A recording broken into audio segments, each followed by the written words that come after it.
ونستعينه ونستغفره ونعوذ بالله من شرور أنفسنا ومن سيئات أعمالنا من يهده الله فلا مضل له ومن يضلل فلا هادي له أشهد أن لا إله إلا الله وحده لا شريك له وأشهد أن محمدًا عبده ورسوله يا أيها الذين آمنوا اتقوا الله حق تقاته ولا تموتن إلا وأنتم مسلمون يا أيها الناس اتقوا ربكم الذي خلقكم من نفس واحدة وخلق منها زوجها وبث منهما رجالا كثيرا ونساء واتقوا الله الذي تساءلون به والأرحام إن الله كان عليكم رقيبا يا أيها الذين آمنوا اتقوا الله وقولوا قولا سديدا يصلح لكم أعمالكم ويغفر لكم ذنوبكم ومن يطع الله ورسوله فقد فاز فوزا عظيما أما بعد فإن خير الحديث كتاب الله وخير الهدي هدي محمد صلى الله عليه وآله وسلم وشر الأمور محدثاتها وكل محدثة بدعة وكل بدعة ضلالة وكل ضلالة في النار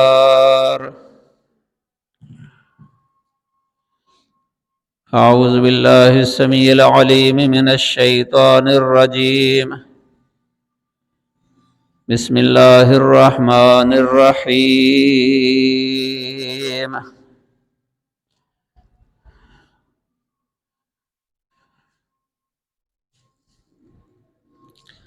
فإما يأتينكم مني هدى فمن اتبع هداي فلا يضل ولا يشقى ومن أعرض عن ذكري فإن له معيشة ضنكا ونحشره يوم القيامة أعمى قال رب لم حشرتني أعمى وقد كنت بصيرا قال كذلك أتتك آياتنا فنسيتها وكذلك اليوم تنسى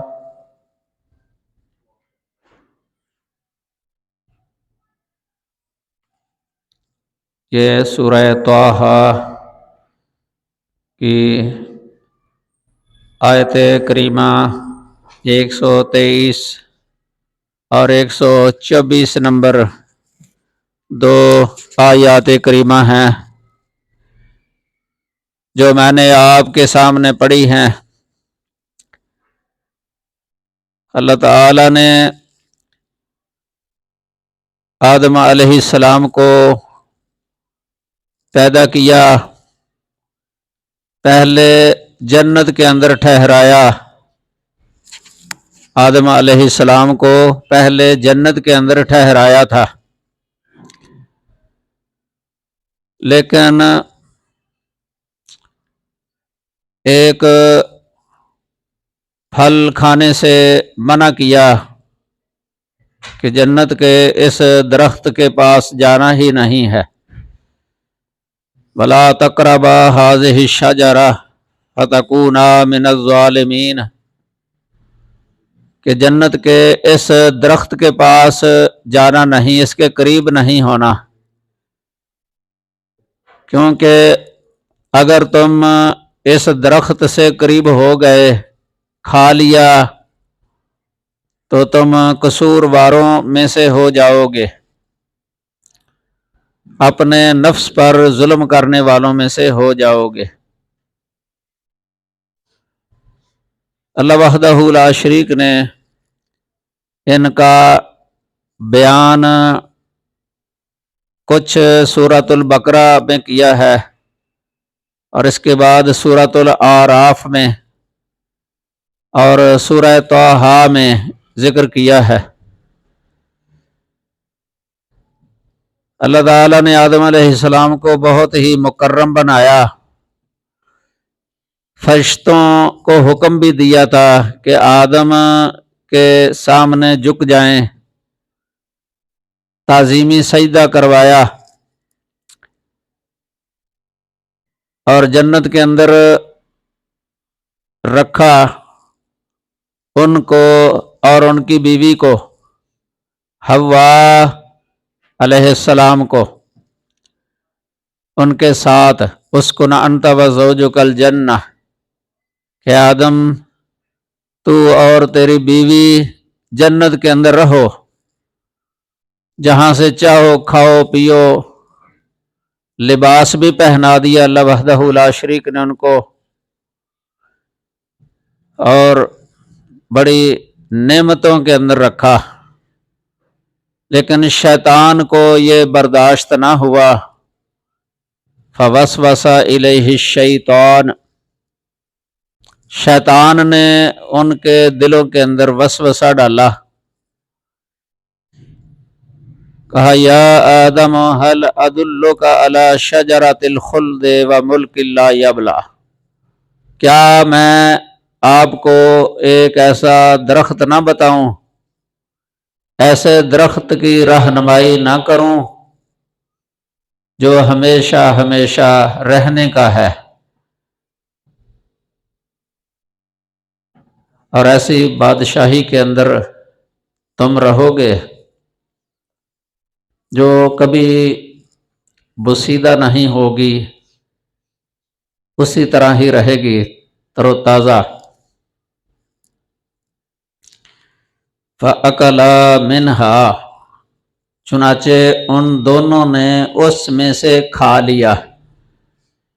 کچھ کھا لیا، حالانکہ اللہ تعالیٰ نے منع فرمایا تھا، ادھر ان کو یاد نہ رہا، شیطان نے جب ان کو لالچ دی، جس طرح کہتے ہیں نا کہ سبز باغ دکھانا کسی کو، اسی طرح ہی وہ بار بار کہہ کے پہلے ان کی بیوی کو قائل کیا، پھر آدم علیہ السلام وہ بھی مائل ہو گئے اس طرف، انہوں نے اس میں سے کھا لیا، فَبَدَتْ لَهُمَا سَوْآتُهُمَا، ان دونوں کے سطر ظاہر ہو گئے، لباس اتر گیا، جنت کا لباس اتر گیا، اللہ تعالیٰ نے منع فرمایا تھا، وہ بھول گئے، شیطان کے وسوسے اور اس کی باتوں میں آ گئے، تو ان کو وہ یاد نہ رہا کہ اللہ تعالیٰ نے تو منع کیا تھا۔ قرآن میں آتا ہے فَنَسِیَ آدم، آدم بھول گئے تھے، آدم بھول گئے، وَلَمْ نَجِدْ لَهُ عَزْمًا، ہم نے ان کا عزم نہیں پایا تھا، یعنی انہوں نے عزم کر کے قصد کر کے اللہ تعالیٰ کی نافرمانی نہیں کی تھی، بھول گئے تھے،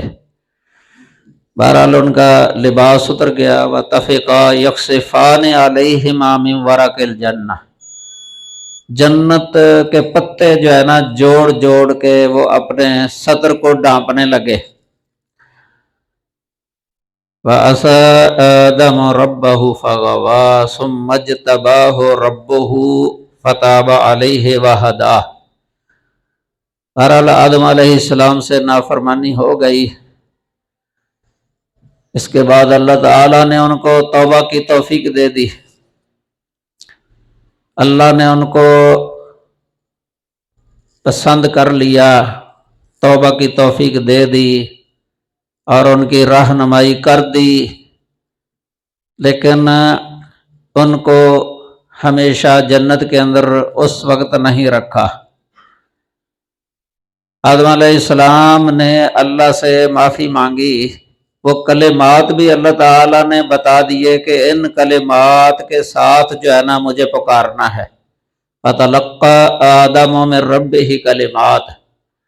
آدم نے اپنے رب سے چند کلمات لیے، اللہ نے ان کو وہ کلمات سکھا دیے، تو انہوں نے وہ پڑھے، اللہ تعالیٰ نے ان کی توبہ قبول فرما لی، معاف فرما دیا۔ ربنا ظلمنا انفسنا، اے ہمارے رب ہم نے اپنے نفسوں پر ظلم کیا، اپنے نفسوں پر زیادتی کر بیٹھے ہیں۔ ربنا ظلمنا انفسنا وَإِن لَّمْ تَغْفِرْ لَنَا وَتَرْحَمْنَا لَنَكُونَنَّ مِنَ الْخَاسِرِينَ، کہ اللہ اگر تو نے ہمیں نہ بخشا اور ہم پر رحم نہ کیا تو ہم خسارہ اٹھانے والوں میں سے ہو جائیں گے۔ اللہ وحدہ لا شریک نے معاف فرما دیا۔ یہ بات قرآن مجید کے اندر سورۃ الاعراف میں ہے، ڈائریکٹ اللہ تعالیٰ کو پکارا تھا آدم علیہ السلام نے۔ ربنا، یہ لفظ دلالت کر رہا ہے کہ انہوں نے بغیر کسی واسطے اور بغیر کسی وسیلے اللہ کو ہی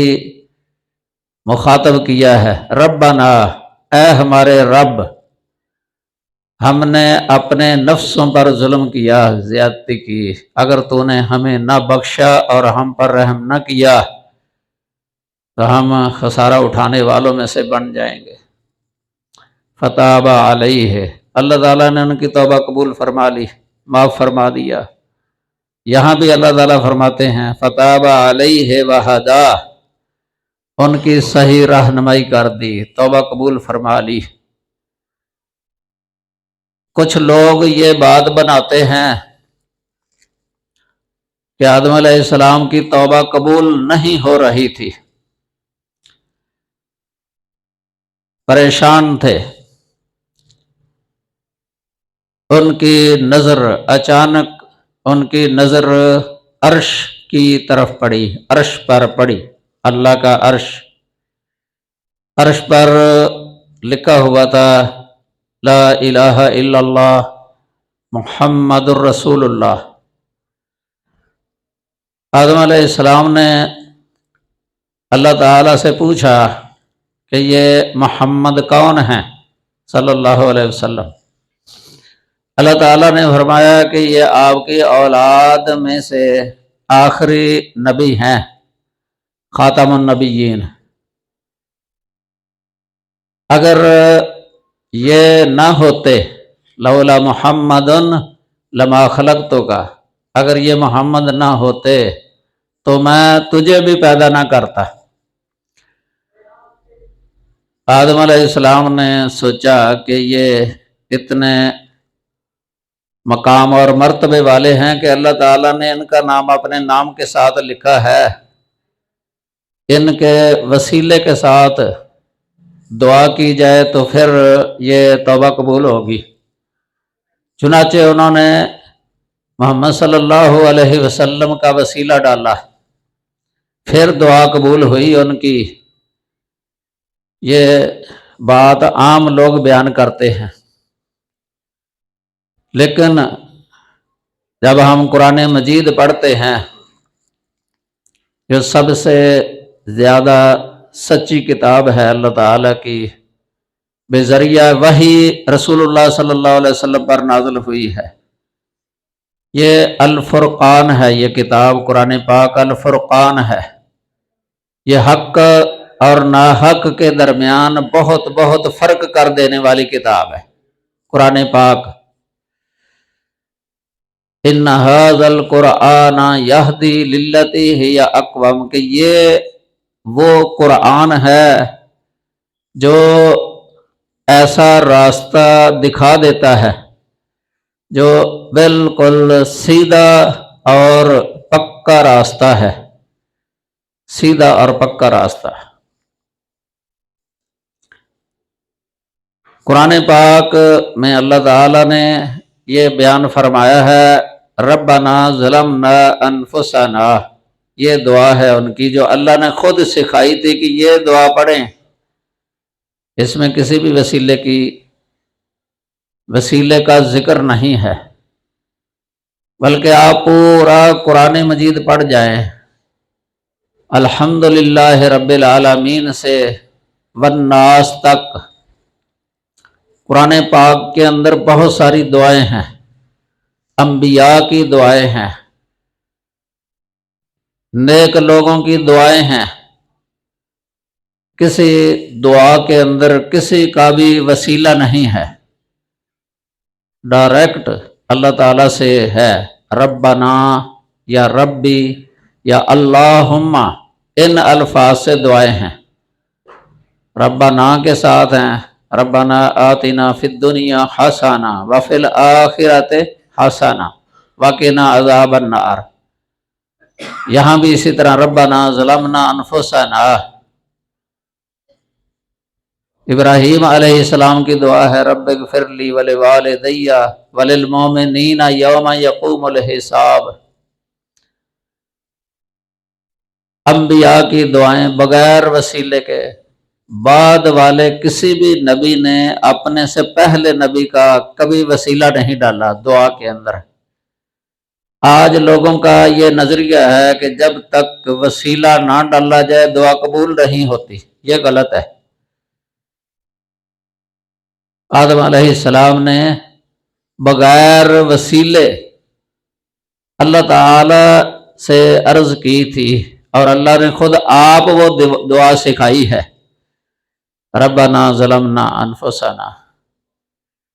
یہ وسیلے والی روایت جو ہے نا یہ ثابت نہیں ہے، یہ عام طور پہ مستدرک حاکم کا حوالہ دیا جاتا ہے، لیکن اس کی سند کے اندر عبد الرحمن بن زید بن اسلم ایک راوی ہے، 20 سے زیادہ محدثین نے جرح تعدیل کے جو امام ہیں، اساتین فن ہیں، جو حدیث کی علتوں کو جاننے والے ہیں، راویوں کے حالات جاننے والے ہیں، جرح تعدیل کے امام 20 سے زیادہ ہیں جنہوں نے اس راوی کو مجروح قرار دیا ہے، عبد الرحمن بن زید بن اسلم۔ کذب تک بھی نسبت ہے کہ یہ موضوع روایتیں بیان کرتا تھا، یہ راوی اپنے باپ سے، یروی عن ابی ہے الموضوعات، کہ اپنے باپ سے زید سے موضوع من گڑت روایتیں بیان کرنے والا راوی ہے یہ۔ امام حاکم جن کی المستدرک ہے حدیث کی کتاب، انہوں نے ایک اور کتاب بھی لکھی ہے، اس کا نام ہے المدخل الی الصحیح، المدخل الی الصحیح ایک ہی جلد میں ہے، چھوٹی کتاب ہے، اس میں انہوں نے اسی راوی کے بارے میں یہ بات بتائی ہے کہ یہ اپنے باپ سے موضوع روایتیں بیان کرتا تھا، یہ ثابت نہیں ہے روایت، لیکن عام جن کا یہ نظریہ ہے کہ وسیلے کے بغیر دعا قبول نہیں ہوتی، کسی نبی کا وسیلہ ڈالا جائے یا کسی ولی کا وسیلہ ڈالا جائے تو پھر دعا قبول ہوتی ہے، وہ یہ موضوع روایت، من گڑت روایت عام اپنے خطابات کے اندر، واعظ کے اندر، تقریروں کے اندر بیان کرتے ہیں منبر پر،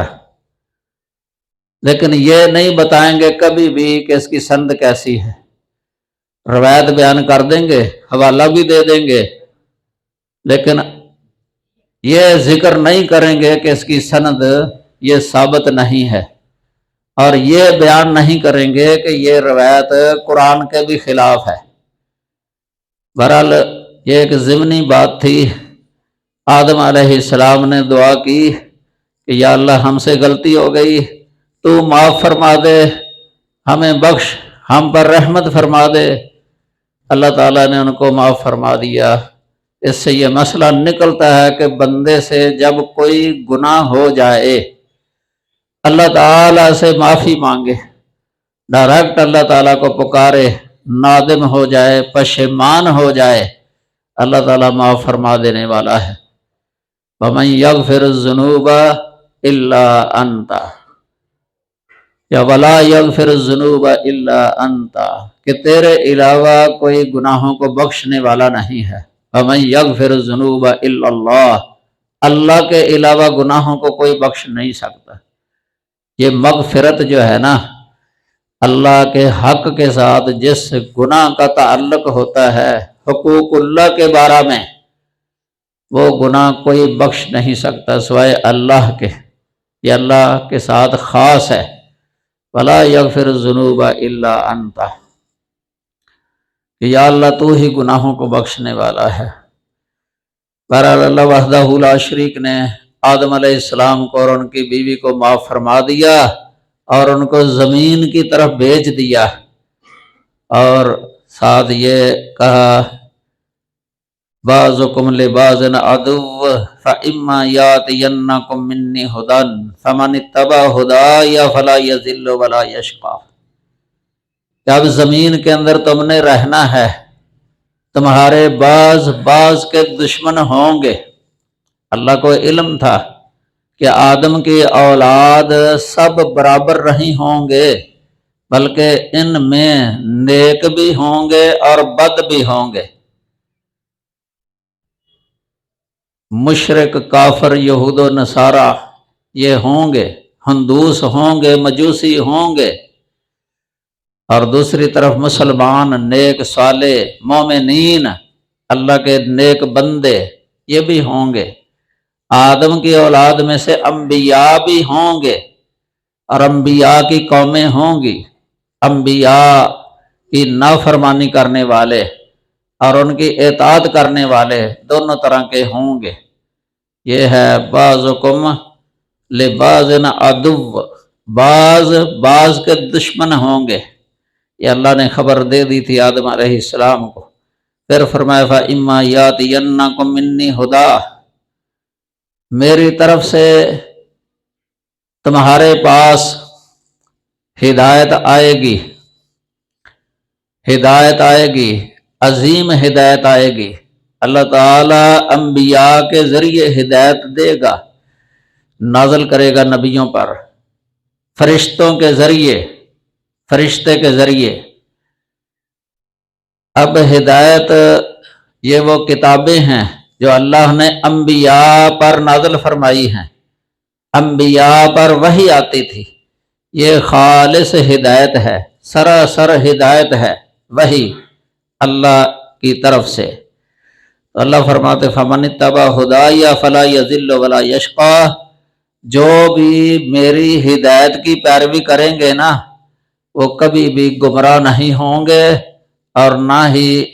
وہ شقی ہوں گے، بدبخت نہیں بنیں گے، جو میری ہدایت کو قبول فرما کر لیں گے۔ فرمایا وَمَنْ أَعْرَضَ عَنْ ذِکْرِی، اور جو میری نصیحت سے روگردانی کریں گے، فَإِنَّ لَهُ مَعِیشَةً ضَنْکًا وَنَحْشُرُهُ یَوْمَ الْقِیامَةِ أَعْمَىٰ، اس کی زندگی تنگ کر دے گا اللہ تعالیٰ، اس کی معیشت تنگ کر دے گا اللہ تعالیٰ، اور فَإِنَّ لَهُ مَعِیشَةً ضَنْکًا وَنَحْشُرُهُ یَوْمَ الْقِیامَةِ أَعْمَىٰ، ہم قیامت کے دن اسے اندھا کر کے اٹھائیں گے، اندھا کر کے، اور وہ کہے گا رب لما حشرتنی اعمیٰ، اے میرے رب تو نے مجھے اندھا کر کے کیوں اٹھایا ہے، وَقَدْ كُنْتُ بَصِیرًا، جبکہ میں دیکھنے والا تھا۔ اللہ فرمائے گا كَذَلِكَ أَتَتْكَ آیاتُنَا فَنَسِیتَھَا، اسی طرح تیرے پاس ہماری آیتیں آئی تھیں، فَنَسِیتَھَا، تو بھول گیا، میری آیتوں کو تو بھول گیا۔ وَكَذَلِكَ الْيَوْمَ تُنْسَىٰ، اور اسی طرح آج تجھے بلایا جا رہا ہے،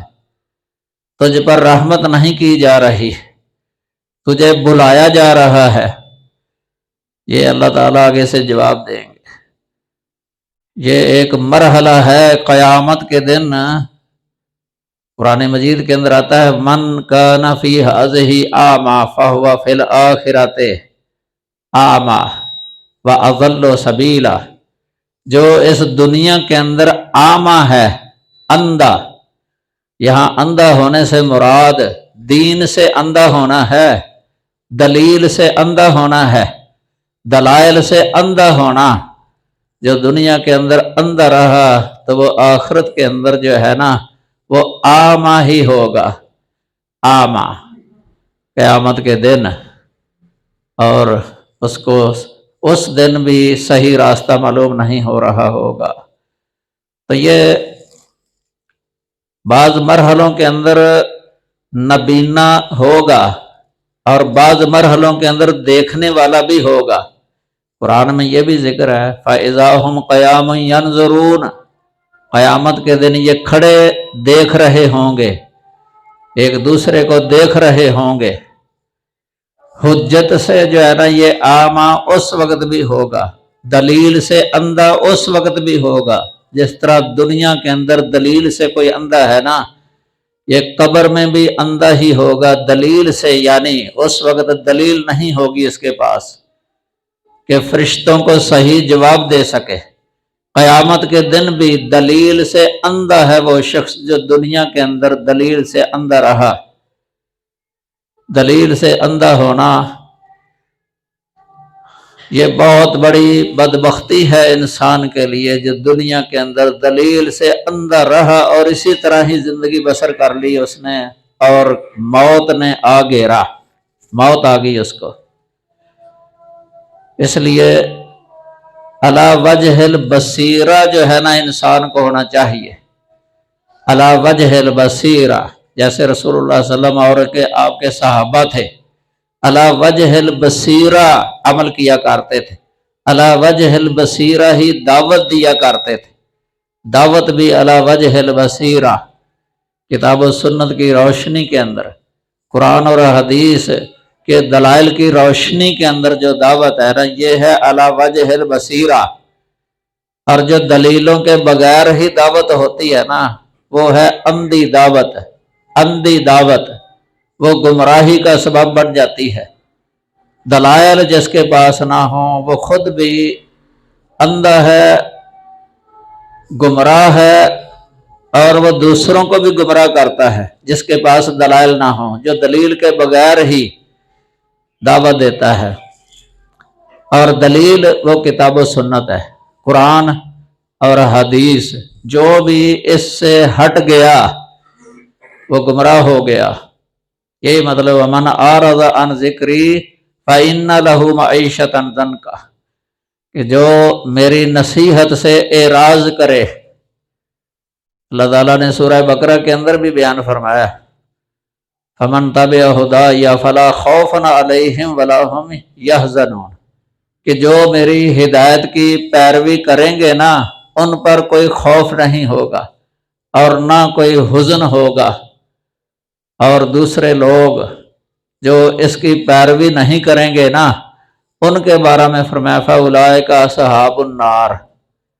یہ آگ میں جانے والے ہیں، اس میں ہمیشہ رہنے والے ہیں۔ اس لیے کتاب و سنت جو ہے نا یہ ہے اصل، اسی کی روشنی میں انسان کو پتہ چلتا ہے کہ توحید کیا ہے اور شرک کیا ہے، اسی کی روشنی سے پتہ چلتا ہے کہ سنت کیا ہے اور بدعت کیا ہے، اسی کی روشنی سے پتہ چلتا ہے خیر کیا ہے اور شر کیا ہے، نیکی کیا ہے اور بدی کیا ہے۔ آج جن لوگوں نے اس کو چھوڑا ہوا ہے نا کتاب و سنت کو، وہ شرک کے اندر بھی مبتلا ہیں، بدعات کے اندر بھی وہ لوگ مبتلا ہیں، گناہوں کے اندر وہ لوگ مبتلا ہیں، شر کے اندر مبتلا ہیں، جنہوں نے کتاب و سنت کو چھوڑ دیا ہے۔ اور جو لوگ شروع ہی سے کتاب و سنت کو مضبوطی سے تھامے ہوئے ہیں اور تھامے رہے ہیں وہ صراط مستقیم پر رہے ہیں، توحید و سنت پر قائم رہے ہیں۔ وہ صحابہ کی جماعت تھی، تابعین کی جماعت، مجموعی لحاظ سے تبع تابعین کی ائمہ محدثین کی جماعت جنہوں نے ہر مسئلے کے اندر کتاب و سنت کو مضبوطی سے تھامے رکھا، اور ان کے خلاف وہ لوگ جنہوں نے کتاب و سنت کو چھوڑا، وہ شرکیات، بدعات اور گمراہیوں میں مبتلا ہوئے۔ تاریخ پڑھ کے دیکھ لیں آپ، تاریخ شاہد ہے اس بات پر۔ اہل سنہ، اہل الحدیث، کتاب و سنت والے یہ حق پر گامزن رہے ہیں اور آج بھی ہیں، اسی طریقے پر چلنے والے ہیں، اس لیے یہ حق ہے۔ لیکن اکثر لوگ جو ہے نا وہ یہ بات جانتے نہیں ہیں۔ اللہ تعالیٰ نے فرمایا اقترب للناس حسابہم، کہ لوگوں کا حساب تو بہت قریب آ گیا ہے، لوگوں کا حساب بڑا قریب آ گیا ہے۔ وَهُمْ فِي غَفْلَةٍ مُعْرِضُونَ، جبکہ یہ لوگ غفلت کے اندر اعراض کرنے والے ہیں، اپنی غفلت کے اندر پڑے ہوئے ہیں۔ قیامت کے دن بھی اس کو کہا جائے گا لَقَدْ كُنْتَ فِي غَفْلَةٍ مِّنْ هَٰذَا فَكَشَفْنَا عَنْكَ غِطَاءَكَ فَبَصَرُكَ الْحَدِيدُ فَبَصَرُكَ الْيَوْمَ حَدِيدٌ، کہ ہم نے تیری آنکھوں کا پردہ جو ہے نا آج کھول دیا ہے۔ دنیا کے اندر تو غفلت میں تھا، آج ہم نے تیرا پردہ کھول دیا ہے، آج تیری نگاہ بڑی تیز ہو گئی ہے، لیکن دنیا کے اندر تو آنکھیں بند کیے رکھی تو نے اور سویا رہا، غفلت کے اندر رہا۔ آج وہ پردے ہٹا دیے اللہ تعالیٰ نے، اصل حقیقت کا پتہ چل گیا۔ قبر کے اندر ہی پتہ چل جاتا ہے اصل حقیقت کا، حشر کے میدان کے اندر آخر انجام برے لوگوں کا آگ ہے اور اچھے لوگوں کا انجام اچھا ہے، جنت۔ اقترب للناس حسابہم وہم فی غفلۃ معرضون، کہ لوگوں کا حساب بہت قریب آ گیا لیکن یہ غفلت کے اندر اعراض کرنے والے ہیں۔ یہ معرضون وہی لفظ ہے جو پہلے سورہ طٰہٰ والی آیت پہ ہے نا، من اعرض عن ذکری، یہاں معرضون ہے، اعراض کرنا، روگردانی کرنے کو کہتے ہیں۔ آیات سنائی جائیں، احادیث سنائی جائے، سنت سمجھائی جائے، لیکن وہ بندہ منہ پھیر جائے، یہ ہوتا ہے اعراض۔ روگردانی فارسی کا لفظ ہے، یہ اعراض عربی کا ہے، منہ موڑنا، منہ پھیر لینا، یہ ہمارے اردو کے اندر ہے۔ تو بہت سارے لوگ ایسے ہیں دنیا کے اندر، جب قرآن مجید کی آیات کی تلاوت کی جاتی ہے، احادیث نبویہ سنائی جاتی ہیں، لیکن وہ توجہ نہیں دیتے۔ قرآن پاک میں اللہ نے فرمایا وَمَنْ أَظْلَمُ مِمَّنْ ذُكِّرَ بِآيَاتِ رَبِّهِ ثُمَّ أَعْرَضَ عَنْهَا، کہ ان سے بڑے ظالم کون ہیں جنہیں رب کی آیات کے ساتھ تذکیر کی گئی ہو، وعظ و نصیحت کی جائے، لیکن وہ پھر بھی منہ پھیر لے، آیتوں سے منہ پھیر لے۔ اِنَّا مِنَ الْمُجْرِمِينَ مُنْتَقِمُونَ، بے شک ہم ایسے مجرموں سے انتقام لینے والے ہیں۔ بہت بڑا یہ مجرم ہے وہ بندہ جو آیات سننے کے باوجود توجہ ہی نہ دے، اعراض کر لے۔ آج دنیا کے اندر بہت بدعات ہیں جن کا دین کے ساتھ کوئی تعلق نہیں ہے۔ ہمارے لیے نبی کریم صلی اللہ علیہ وسلم اور صحابہ کا دور جو ہے نا وہ ہے مثالی دور، ہم اسے بطور مثال پیش کر سکتے ہیں، مثالی دور ہے وہ نمونہ ہے ہمارے لیے۔ اللہ کے رسول کی ذات یہ اصل نمونہ ہے، لَقَدْ كَانَ لَكُمْ فِي رَسُولِ اللَّهِ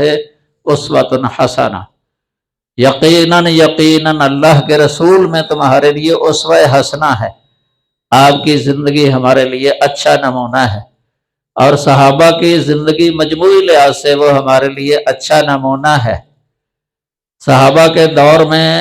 کوئی بدعات نہیں تھیں جو بعد کے زمانے میں ایجاد کی گئی ہیں، بعد کے زمانوں میں ایجاد کی گئی ہیں، اور آج تک ان کے اندر اضافہ ہی ہوتا جا رہا ہے، بڑھتی جا رہی ہیں۔ صحابہ کے دور کے اندر ان کا نام و نشان بھی نہیں، ان میں یہ تصور بھی نہیں تھا ان بدعات کا جو بعد میں جاری کی گئی ہیں۔ کل خیر فی اتباع من سلف، ہر خیر جو ہے نا پہلے جو صحابہ کرام ہیں اور تابعین، وہ ہمارے لیے ہمارے سلف ہیں۔ خیر القرون، نبی صلی اللہ علیہ وسلم نے اس کو فرمایا ہے، خیر القرون، خیر الناس امتی ثم الذین یلونہم ثم الذین یلونہم، خیر امتی، یہ میری امت میں سے بہترین وہ نبی صلی اللہ علیہ وسلم اور صحابہ کا دور ہے، پھر جو ان کے ساتھ ملے ہوئے ہیں تابعین، پھر جو ان کے ساتھ ملے ہیں تبع تابعین، ان کو خیر کہا ہے نبی صلی اللہ علیہ وسلم نے، بہتر دور، بہتر زمانہ، کیونکہ ان زمانوں ان خیر القرون میں اتنی وہ بدعات نہیں تھیں جو بعد میں ایجاد کی گئی ہیں۔ اس لیے کسی شاعر نے یہ کہا ہے، کل خیر فی اتباع من سلف، ہر خیر سلف کی پیروی میں ہے، وکل شر فی ابتداء من خلف، اور ہر شر یہ بعد والے لوگوں کے اپنی طرف سے جو طریقے ایجاد کیے گئے ہیں نا ان کی پیروی کرنے میں ہے ہر شر۔ شر کا معنی ہوتا ہے نقصان۔ تو ہمیں وہ دور جو ہے نا وہ دیکھنا چاہیے۔ آج اس دور کے اندر بہت ساری بدعات ہیں، ماہانہ بدعتیں بھی ہیں، سالانہ بدعتیں بھی ہیں، ہفتہ وار بدعتیں ہیں، یومیہ بدعتیں ہیں، یہ کئی مہینوں کے اندر تو زیادہ ہی ہوتی ہے۔ جس طرح یہ شعبان جس مہینے میں ہم گزر رہے ہیں، یہ رمضان سے قبل ہے اور رجب کے بعد والا عربی قمری مہینہ، تو یہ 8واں مہینہ ہے قمری سال کے مطابق۔ اس میں بہت ساری بدعات ہیں، اس شعبان کے اندر، رجب کے اندر بھی بدعات ہیں جو اس سے پہلے گزر گیا، اس طرح سفر کے اندر اور شوال کے اندر، کئی رمضان کے اندر بھی، کئی مہینے زیادہ ہی مشہور ہیں۔ اہل بدع نے بڑی بدعتیں ایجاد کی ہوئی ہیں۔ یہ اگلے جمعہ کے خطبے کے اندر کچھ اسی مہینے کے بارے میں ذکر کیا جائے گا انشاءاللہ، جو اس مہینے کے اندر جو بدعات جاری کی گئی ہیں۔ اللہ تعالی ہمیں ہر طرح کی بدعت سے بچا کے رکھے۔ اصل کتاب و سنت ہے، اگر لوگ قرآن اور حدیث کی طرف آ جائے نا تو ساری بدعتیں چھوڑ دیں، لیکن قرآن سنتے نہیں ہیں، نہ پڑھتے ہیں، نہ تدبر کرتے ہیں۔ قرآن مجید تو نازل ہی اس لیے ہوا ہے کہ تاکہ لوگ اس سے ہدایت حاصل کرے، اس میں غور کرے۔ اللہ فرماتے ہیں افلا یتدبرون القرآن ام علی قلوب اقفالها، تو کیا یہ لوگ قرآن میں غور نہیں کرتے، قرآن میں تفکر تدبر نہیں کرتے،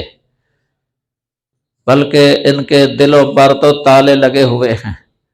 جب دلوں پر تالا لگا ہوا ہے تو وہ کیسے تدبر کرے؟ ان کی گمراہیوں کی وجہ سے ہی جو ہے نا اللہ تعالیٰ پھر تالا لگا دیتا ہے، مہر لگا دیتا ہے دلوں پر۔ اللہ تعالیٰ بندہ خود آپ سبب بن جاتا ہے تاکہ اس پر مہر لگ جائے، ورنہ اللہ تعالیٰ جو ہے نا وہ مہر اثر نو نہیں لگاتا کہ شروع ہی سے مہر لگا دے۔ بندہ خود آپ جو ہے نا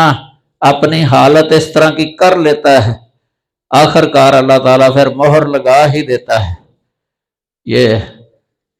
دل کا ٹیڑھا ہونا یہ بہت بڑی بدبختی ہے کہ دل ٹیڑھا ہو جائے۔ اللہ تعالیٰ فرماتے فلما زاغوا ازاغ اللہ قلوبہم، جب یہ ٹیڑھے ہوئے تو اللہ تعالیٰ نے ان کے دلوں کو ٹیڑھا کر دیا۔ جب وہ ٹیڑھے ہوئے تو اللہ نے ان کے دلوں کو ٹیڑھا کر دیا۔ یہ اللہ تعالی کسی پر ظلم نہیں کرتا،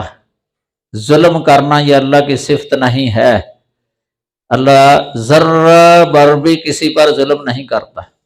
ما انا بظلام للعبید،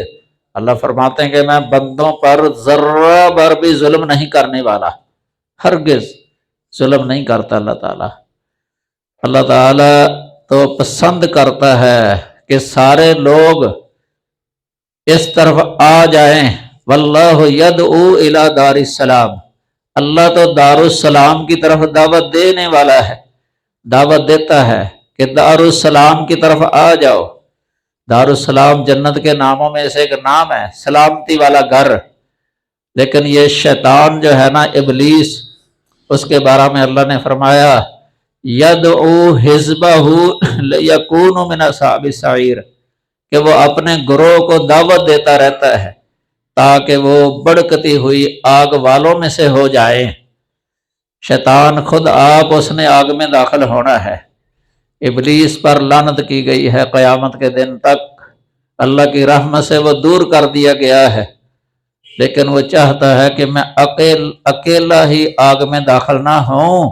میں آدم کی اولاد کو بھی اپنے ساتھ جہنم کے اندر لے کے جاؤں۔ یہ اس کی کوشش رہتی ہے، دن رات بہت کوشش کرتا ہے، انسانوں کے عقیدے خراب کر دیتا ہے، ان کی عملی زندگی خراب کر دیتا ہے شیطان۔ وہ زبان سے اس طرح تو نہیں بولتا کہ انسان اس کی آواز اپنے کانوں سے سنے، وہ دل کے اندر وسوسہ ڈالتا ہے، دل کے اندر وسوسہ ڈالتا ہے، انسان اس کے وسوسے کے پیچھے چل پڑتا ہے۔ اصل یہ ہے کہ شیطان جب بھی وسوسہ ڈالے تو فوراً اعوذ باللہ من الشیطان الرجیم پڑھے بندہ۔ وہ جیسے آدم علیہ السلام نے فوراً اللہ تعالیٰ سے توبہ کر لی تھی، یہ شیطان نے بھی اللہ کی نافرمانی کی تھی لیکن اس نے توبہ نہیں کی۔ اللہ تعالیٰ نے فرشتوں کو جب حکم دیا تھا کہ آدم کے لیے سجدہ کرنا ہے، تعظیمی سجدہ، یہ بھی ان میں موجود تھا، اس نے انکار کر دیا تھا۔ الا ابلیس ابا واستکبر، مگر ابلیس نے سجدہ نہیں کیا تھا، انکار کر دیا تھا اور تکبر کیا تھا۔ قیامت کے دن تک جو ہے نا وہ ملعون ہو گیا، اللہ کی رحمت سے دور کر دیا گیا،